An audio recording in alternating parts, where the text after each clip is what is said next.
বিয়ার বয়স পেরিয়ে যাচ্ছে, এত কষ্ট আমার শীতের রাতে বউ ছাড়া ঘুমাইতে গেলে বউ নামের কম্বলটার অভাবে ঘুমও ভালোভাবে আসে না। আমার ভাইরা রে, ও আমার বন্ধুগণ, ও আমার বাবাজিরা, শীত তো দেখতে দেখতে চলে আসলো, তারপরও আমার মতো সিঙ্গেলের কপালে একটা বউ জুটলো না। শীতের রাতে বউ ছাড়া ঘুমানো কি যে কষ্ট রে বাবা, এটা সিঙ্গেলরাই ভালো বলতে পারবে। প্রত্যেকটা সিঙ্গেল কিন্তু আমার সাথে দাঁড়িয়ে এই মুহূর্তে কথা বলেন।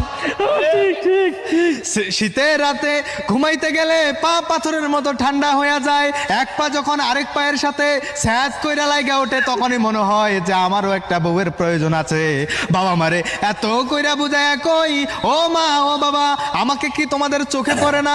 আমার যে বয়স 24 চলছে এটা কি তোমরা দেখো না? আমার যে বিয়ার বয়স পেরিয়ে যাচ্ছে, এত কষ্ট আমার শীতের রাতে বউ ছাড়া ঘুমাইতে গেলে বউ নামের কম্বলটার অভাবে ঘুমও ভালোভাবে আসে না।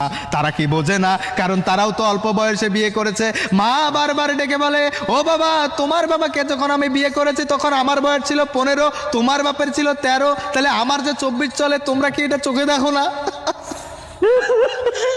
এত কষ্ট শীতের রাতে ঘুমাইতে গেলে খালি বারবার বউয়ের কথা মনে হয় যে আমার যদি আজকে একটা বউ থাকতো তাহলে কি যে ভালো হতো রে বাবা।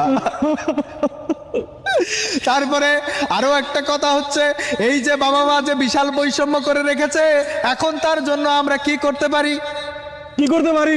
আমরা অনশনে নেমে যেতে পারি, আমরা গণ অভ্যুত্থান তৈরি করব, বাসার সামনে গিয়ে স্লোগান দেব, ভাত টাত খাওয়া দাওয়া বন্ধ করে দেব, তারপরে হাত তুলে সবাই বলবো বউ চাই বউ চাই বউ চাই। এই শীতে আমারও একটা বউ লাগবে, কারণ আমরা হইলাম বউ পাগলা।